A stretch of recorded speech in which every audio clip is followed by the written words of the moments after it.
morning, guys. Hey, this is Doug, and you're listening to What's the Hazard? We are coming to you from the Hurrdat Bar and Grill in front of a live audience. Thanks for coming, everybody. It's good to see you. You recognize the Misfits. I've got the head Misfits here, Midwest Misfits. Ryan's looking at me with... No, he got it. Yeah. Do you consider yourselves the head Misfits, or what's your title? Lead Misfits? Yeah, co-owners. Co-owners, okay. Yeah. More dignified, probably. Well, if you heard their episode about a year ago, probably it's been, God, doesn't seem like that long ago, but it was probably a year ago.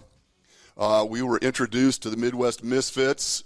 Website is mwmisfits.com. Yep. For those of you that only listen for the first 10 minutes, write that down because you're going to need to know that. We've got Ryan, we've got Cody, we've got Nate.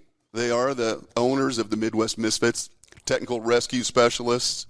These three all happen to be on Omaha Fire, if I'm not mistaken. Yep, you're correct. I was looking at your website, though, man, which is really a beautiful website, and you've got quite a team assembled now since the last time when it was the three of you and one other poor sucker that you had roped into this. Now you've got like 15 or 20 people that all have a lot of them with different departments and different expertise. It looks like it's coming along, man. It is. It's growing. That is really awesome. So tell everybody that missed the first episode who you are, what you do, and why, if you wouldn't mind.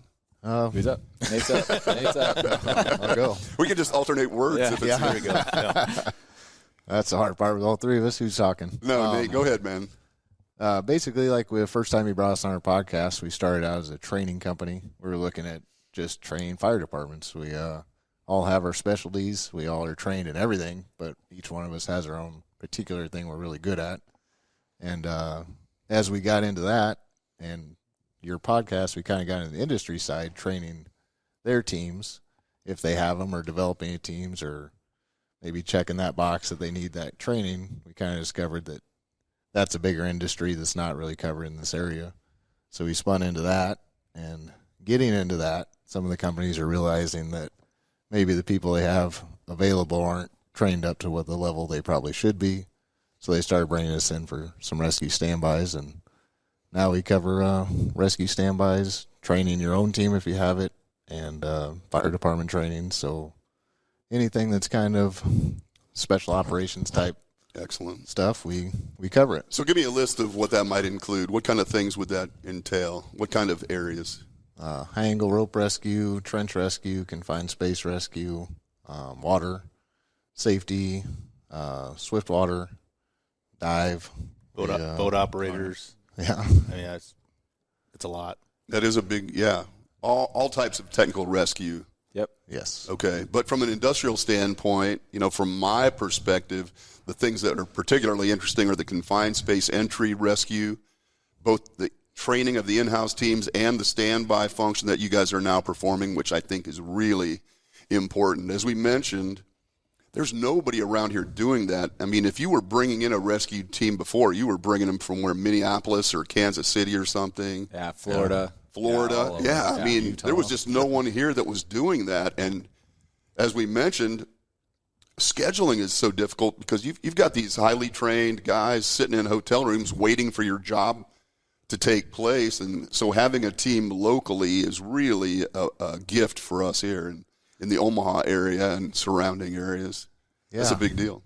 And we found that the few that we've done so far, it's a benefit for them because we can flex very easily. Mm-hmm. If, say, we send somebody down there that they don't like, which is pretty unlikely, but we can change them out. If they have a problem, we can send additional people down there.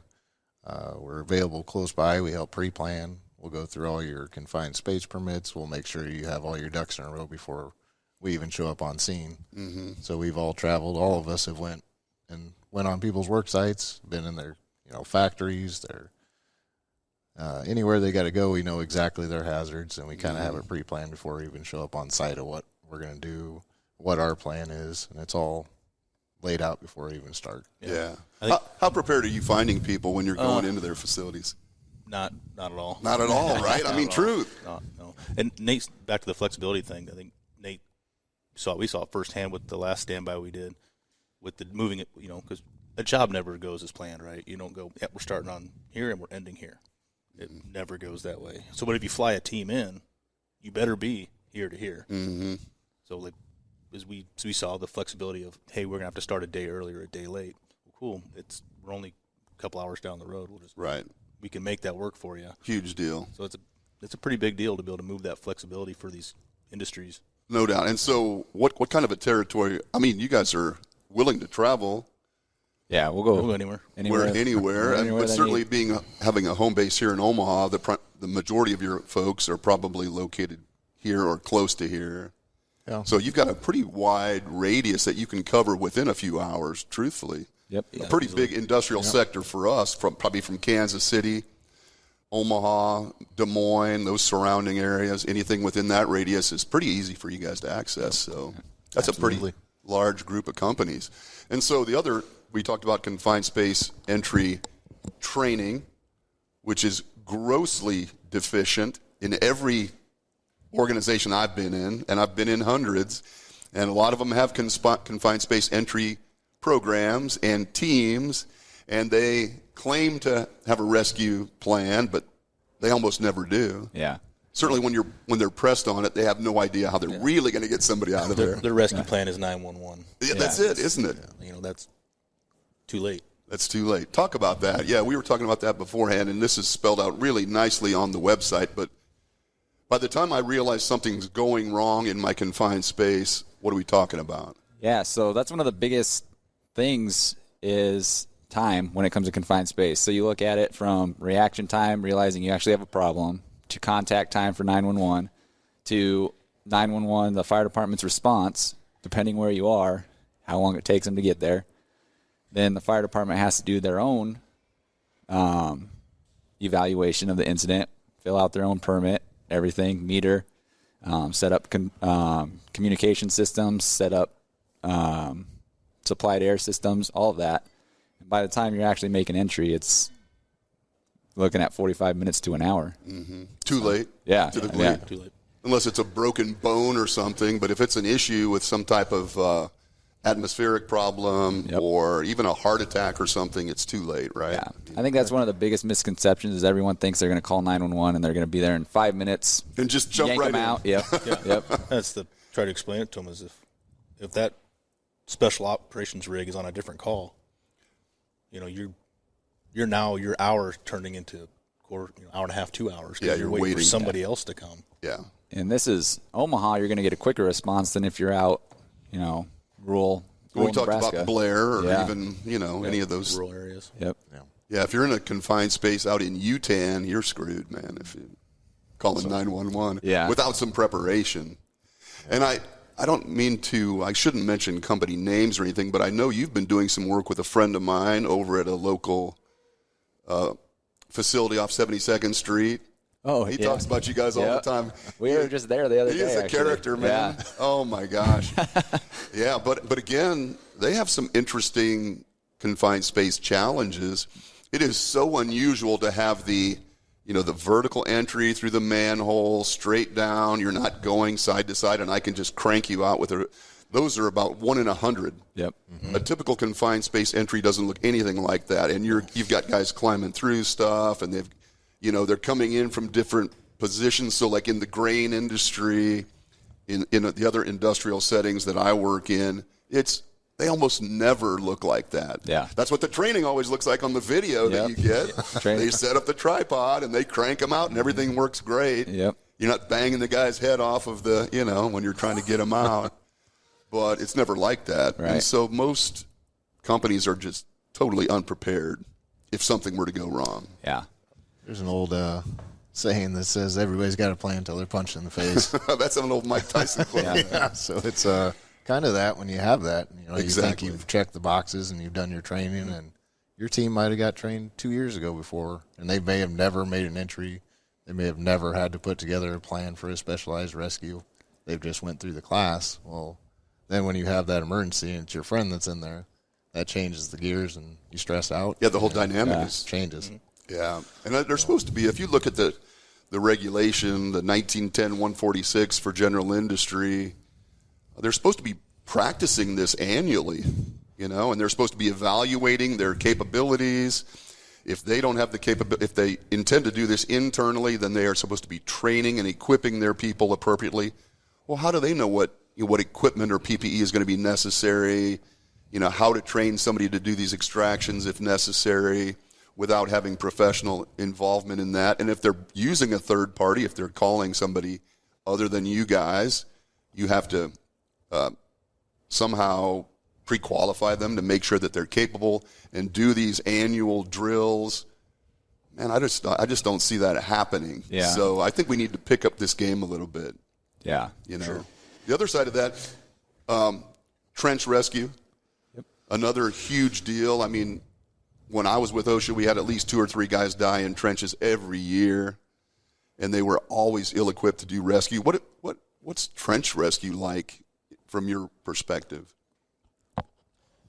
That's a real slow, monotonous program, but evolution, right? To get somebody out of a trench is not just reach out and grab them and pull them out, right? Right. Yeah. You might be looking at a couple hours. Yeah. 6 to 8, sometimes. You guys do stuff with the grain industry too? Like they're making bin entries onto grain or into grain. We have a big problem with that as well every year, people engulfed in grain. Yep. And again, it's not easy to pull somebody. I mean, even if you're just exposed or you're engulfed to the waist, the amount of pressure on your body, you just don't pull out of that like you're coming out of the bathtub or something. Yep. No, you have to clear the whole area around them. I know in the fire department we have specific grain rescue equipment where you basically make a circle around them so that you can extract all the grain around them so that they're free from the entrapment and pull them out. So yeah, that's it's kind of a process. A trench, confined space, rope rescue evolution all in one. Mm-hmm. Doing all of the those grain bin things. rescue. Yeah, you're doing it all. Interesting. So that being said, too, I mean, getting guys off of work platforms up in the air, the tops of grain bins maybe, or other elevated platforms, that's the rope rescue stuff to some degree. Yep. I know that when I was with OSHA, we had a few fatalities on telecommunication towers. There was one that was really highly visible. It was kind of northeast Nebraska. An employee was way up, and he was struck by a gin pole or something, knocked unconscious, and was hanging there from his harness, and they had no way to get him down. And I think they had to mobilize a team out of the maybe Lincoln Fire, if I'm not mistaken. It took them hours to get there. And then basically it was just an exercise in retrieving the body at that point, just trying to lower him down. They had no plan whatsoever. That caused quite a stir in that industry. That was pretty disturbing. And we've been approached by a couple places about that, the self-rescue. Mm-hmm. Yep. Right. What do we need to take up there? It's like if they're not taking something with them to get themselves out of a jam, you have a problem. Yeah. Wind turbines, getting out of wind turbines. If you're up on top and that, the motor catches on fire or something, or you have an issue like that, man, you're hosed. There's So there's so many things that just go unaddressed. Mm-hmm. And we focus so much of our attention on these little compliance issues, going around and checking your fire extinguishers, which is important. Make sure they're all charged and ready to be used, but we don't give any attention to rescue if something goes bad. Yeah. So I think that's really significant. We need to really improve on that as companies. That was sure part of a presentation I gave where we picked up one of our rescue standbys. The person that hired us was in on Zoom, and he goes, "That's exactly what I need." But I covered a lot of fall protection in that, and companies are doing a great job of putting their workers in the proper PPE. They have the fall protection, but the amount of fall that you can take is still about 1,800 pounds of weight on your body if you have that full arrest, especially if it's a foot anchor.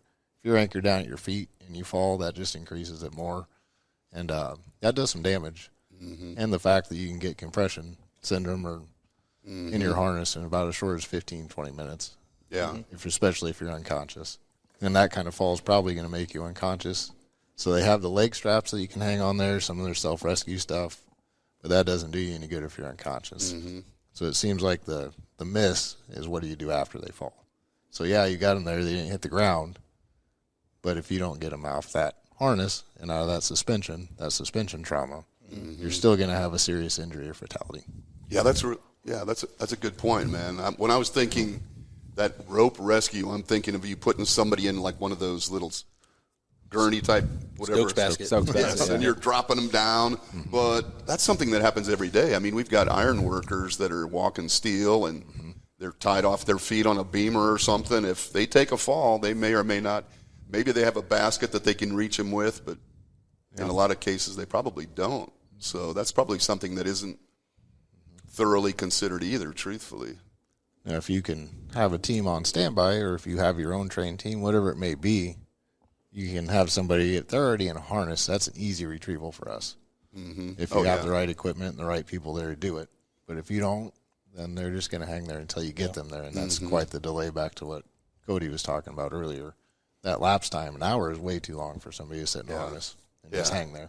And you mentioned water rescue. You work with any of these construction companies that are doing the bridges? They're building those cofferdams and doing. We haven't yet. That would be an interesting. Well, we did have one company reach out that wants to do boat operator. We did, yeah. Their guys keep messing up their boats. Like, you can teach them how to drive the boats. We're like, absolutely. Well, they shouldn't let them drink beer while they're there. That's how I mess my boat up typically. That's interesting, though. But I have worked with companies like maybe Rasmussen, or something out of Des Moines that does all of these bridges over between Nebraska, Iowa. So their guys are always over the water. And again, per OSHA, they're required to have a skiff of some sort or some other means of rescue if one of their guys were to go into the water. And going into the Missouri doesn't always, lend itself to a good outcome, man. Yeah, so that's an interesting one, too. So what else have you guys been up to? You were telling me a little bit about some of the interesting stuff that you guys have been doing, fun things. All sorts of stuff. Yeah. Ryan, maybe cover the charity event you just put on. Well, we just did, if you follow social media at all, I don't know, but we just did an event with Children's Hospital. We brought our superheroes out and lowered them off the top of the hospital to, visit the kids and do some stuff like that. So, nice. You're coming off the roof? Off the roof of the hospital. Yeah. Rappelling off the... Yeah. So there was a lowering system so the guys could, interact with their the hands kids. were free and stuff. Yeah. Very cool. Oh, that's awesome. That was fun. Man. That is fantastic. I love that. And even though I don't like the University of Iowa particularly, I always enjoy that at the end of the first quarter when they wave to the kids. Yep. That's pretty cool. Yeah, that is pretty neat. Yeah. Pretty neat thing to do. And what else were you guys up to? You said you've been doing some other cool things. You've got an event coming up here locally that you're... Yeah. We provide water rescue for the USA Triathlon event here in Omaha. So we do the water rescue on the water. So if somebody's, swimming and it's their first time and they just kind of crab out and they just want to get a haul back, or if they have some kind of medical emergency, we have jet skis on the water and we have a board on the back of there that we can just have a swimmer on the back, grabs them, pulls them on, take them to an extraction point. That's excellent. We also provide the on-water dive team in case we get missed, they go down and we don't see them, and the dive team is already on the water ready to go. So if we lose somebody under the water, maybe they... Ooh, that's true. You're kind of swimming in murky water. It is, but having that on-site dive team increases the likelihood of survivability greatly. Yeah. Hundreds. Are you guys all divers too? You guys all do the diving stuff? We got a few of us. Ryan's the main diver. Yeah. You're the main diver. You were Navy, weren't you? Yeah. As I recall. What? Army. Army. Nothing. You're like me, a coward. Yeah, exactly. That's right. Well, you're obviously not a coward. Man. I think I might be the only coward at the table here. Recruiting office was closed that day. Yeah. So we're all full. Right. I think I predated the actual military, I think, maybe so. So, interesting. Sounds like fun. And you did an event out in Vegas, you were telling me. Yep. This is really amazing, man. You guys are starting to get the visibility that you deserve. I'm really happy to hear that. Thank you. Yeah. That's cool. Yeah. So I don't know if you what want was to that talk one? about. Neither of you can. Yeah. Did you guys all do it? Which one? We were Vegas. all there. Oh, Triathlon. Vegas, yeah. So it's the T100 World Triathlon, so it's professional athletes. Oh, my God. And we were the on-water safety for them, Nice. which was pretty impressive to watch those athletes do their thing. Real athletes. And They're kind of fast. like, why are we here? But there was the amateurs come in after the pros, and Sure. we had got some work there. But What water did they do the event on? Lake Las Vegas, Okay. up in Henderson. Big? It's a big lake. Big water? Yeah. Interesting. So does it get a little choppy, a little? When it's windy, It's it windy. does. I'll bet it does, man. I can remember being up in the Boundary Waters paddling on water when it was windy, and there were white caps, and Yeah. man, all of a sudden you're like loosening up your boots, and you're putting on your flotation, thinking, I would never put that flotation on if I was just out paddling to fish. But man, when it starts to get choppy like that, Yeah. it's a little unnerving. Right. I can't imagine swimming in that stuff. Yeah. They make it look easy. Yeah, they do. Very. All that. And you think about it, like you think it's never going to happen to you. Like these are the best athletes in the world. What's going to happen? They're the best swimmers in the world, right? Well, that same year, CrossFit actually had I heard a about drowning. Yeah. So, I mean, A professional CrossFit CrossFit. Yep, trains for it every day. Just because you might think it's never going to happen, but stuff that never happens every day. So, Cramp up, you get kicked in the head. I mean, all those things can happen that, So let's talk Change about the the course. training. Let's talk a little bit about the training. Do you go on site to do the training for these companies, or do you have your own training facility or some combination of the two? Or how does, if a company needs training, say, for example, they want their rescue team, their confined space rescue team trained, what does that look like? yeah, so we do both. So we'll go to the company if they want to do it in-house. We'll go to their company. We'll go through all of their anchor points and all the stuff that they want to cover. Take a look at it, come up with a game plan, and we'll train them at their facility. Okay, nice. If they don't have a facility that they want to train at, we have a good working relationship. With another, where we can rent out different like training towers and stuff like that. So Very good. we can do both. Okay, Yeah. nice. And I know you were doing some rope courses last time we talked. Yep. We actually are. Ryan and I are leaving for Tumwa, Iowa Sunday. Are you? Yep. To do a rope course? Rope tech. Yep. And will that be with an industrial, or will it be another fire This is for the department? fire department. Okay, very cool. Yep. So, are you afraid of anything? Do you have any fears? I don't like wasps. Yeah. Well, that's what I was wondering, man. I mean, you guys do some crazy shit and stuff that would just literally paralyze me to even think about. I can't walk up to the edge of anything that's more than about 4 feet off the ground. I feel like I'm being pulled off the. I just have this weird phobia. We can fix that for you. Is it just like throw them off? Is it kind of like my dad taught me how to swim? Or Pretty much. Ideal. throw you out in the deep end at the dam and just see if that undertow pulls you under. So you're afraid of wasps. It makes me feel good that you're afraid of something, man. And did you have a bad wasp experience as a child No, or something? They're just mean little creatures. They are pretty like mean. I don't like them either. What about you, man? Anything? Snakes for sure. And believe it or not, I'm not the biggest fan of heights either. No. But this is where. So this, I know it seems weird. We always teach people to trust their equipment. Like this equipment is extremely strong. And if you have put that together with the knowledge of setting up your systems, you're golden. You're not going to have a problem. That's right. The equipment will. As long as you trust your equipment, know how to set it up, understand how it works, you're good to go. And that confidence will overcome that hesitation to. Yep. There's Okay. a video we show of one of the anchor plates that we actually have in our part of our rope cache, and I think they test it till it breaks because they want to go over the redundancy of our systems. And I believe it came up just under 70,000 pounds. 91.8 kilonewtons. Wow. Really? Yeah. Which 1 kilonewton is 225 pounds. So Okay. 225 times So 91. I'm approximately a kilonewton. Yeah. Give or take. That's what we say. One Whether I've had person, breakfast or one not. average human person. So you, Okay. you could use 2 of those plates and hang one A1 Abrams tank on it. No shit. If you do the math. Yeah. Wow. It's crazy. So those plates, you install them. Yeah, it's part of our rope system. It's a rigging plate. Yep. Okay. So we put them in our systems. And Okay. Interesting. so we say the average person weighs 225 pounds. This breaks at 91 kilonewtons, which is Right. astronomical, right? So it's like trust your equipment, know how it works. Yeah. Yeah. Okay. That makes sense. Rope alone is rated for 9,000 pounds. The rope we use on the fire department is rated for 9,000 pounds. Yeah. So, I can hang my truck on that. yeah. Right. Yeah. So it's not going to fail. No. As long as you've done your inspections, you've Yeah, exactly. using it Inspect your correctly, all of equipment. that Yep. stuff. Human error is the main factor when you have a rope rescue accidents. Yeah. Somebody rigged something wrong, didn't account for something. Right. It's usually not an equipment failure. Yeah. And what about you, man? Fear? Fear? Oh, Fears? Cancer. That's about it. Really? I don't like snakes, but I'm not Not terrified of snakes, not terrified of wasps. Or your wife with the unsupervised credit card. Right. That is a fear. Bankruptcy, that's one of my fears. When she watches this, she'll know exactly what Ryan's talking about. Right. No doubt. Yeah. Well, two things I don't have control over: my wife's spending and cancer. So everything else, you I feel you like have I can absolute plan. control over cancer, man. Yeah.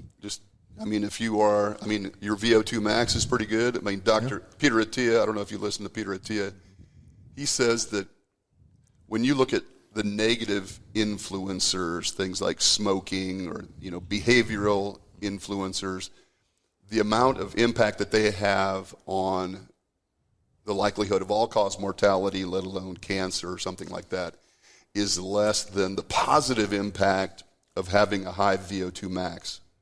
So if you are an athlete, if you are out there, cranking on the bike, if you're swimming, if you're running, if you're that person, and you are in that upper echelon of VO2 max, that's like a 5 times factor of improvement over developing cancer or something like that. That's good to know. So help curb my fears a little bit. It is really good. And then just don't eat a bunch of sugary stuff, man. No, I think we've all come to the realization that that's a weakness. as hard as that is to do.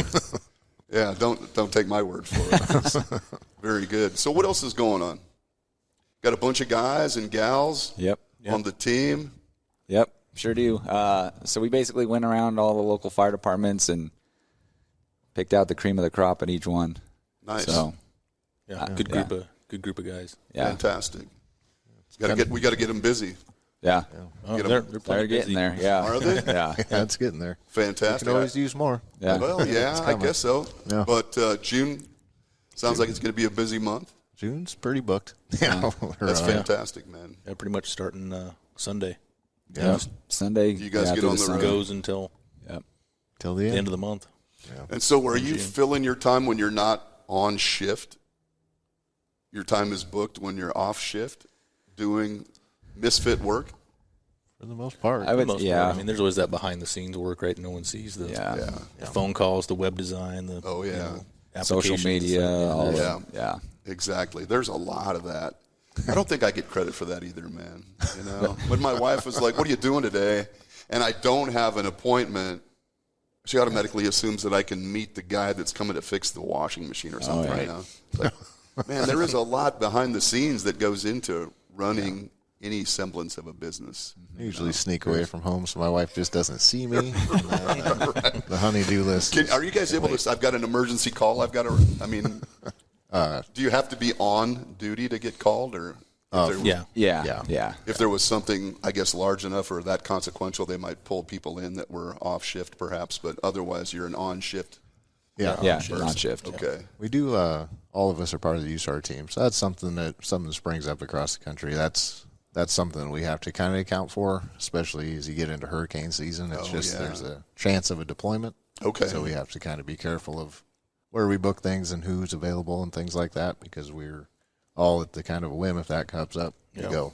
Yeah. So We it's, had 3 of our members deployed in. When did you guys deploy? April. Yeah. Of this year? Of this year. Yeah. Okay. Where were you sent? Arkansas. Okay. Was that tornadoes? For flooding. Oh, flooding. Flooding and tornadoes. Wow.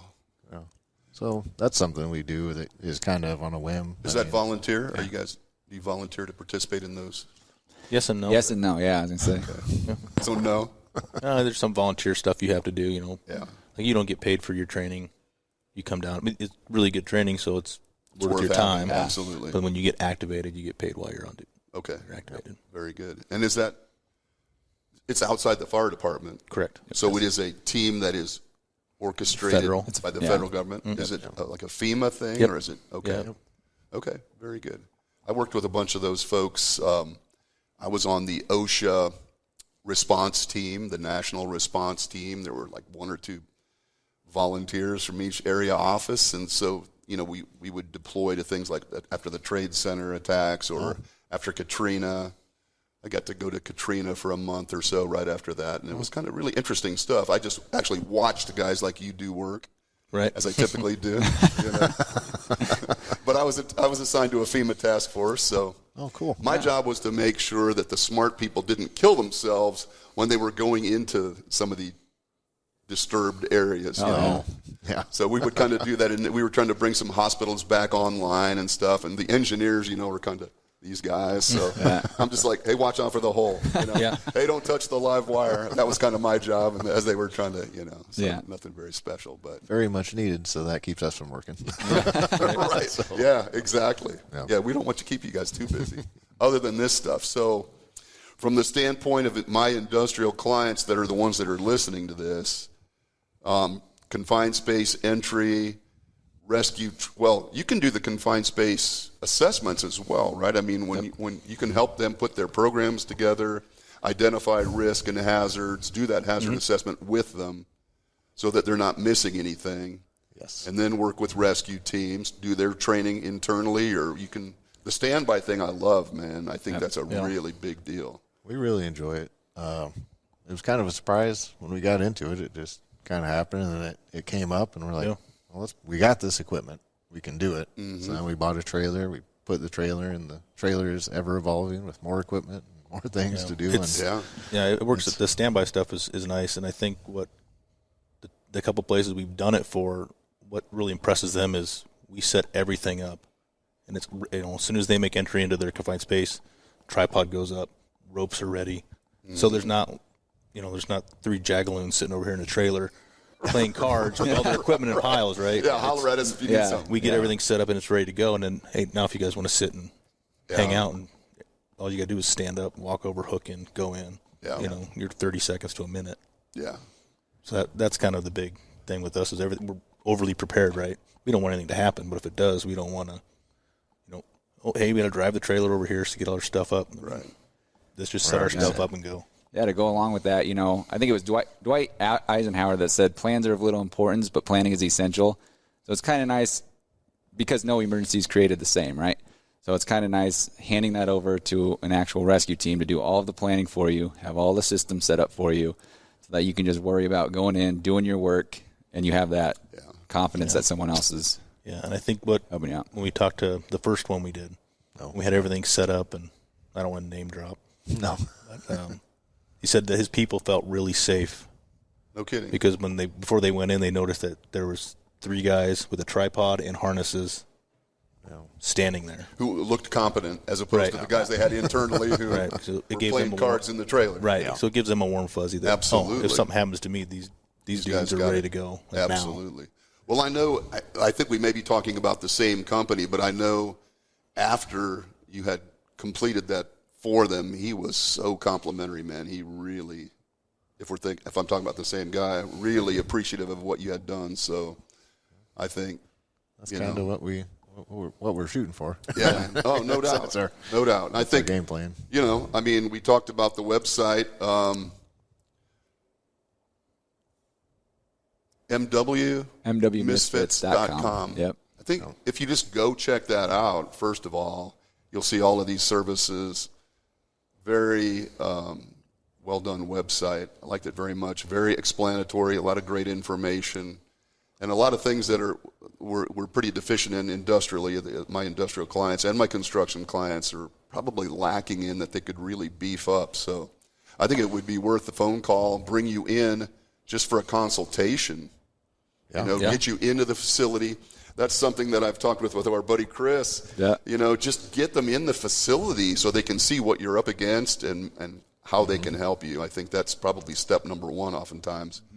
Yeah. They may not even know what the issues are that they have until you go in there and have a look and tell them where the challenges might be. That's tailor-make. I mean, every company is different. Every company has different hazards.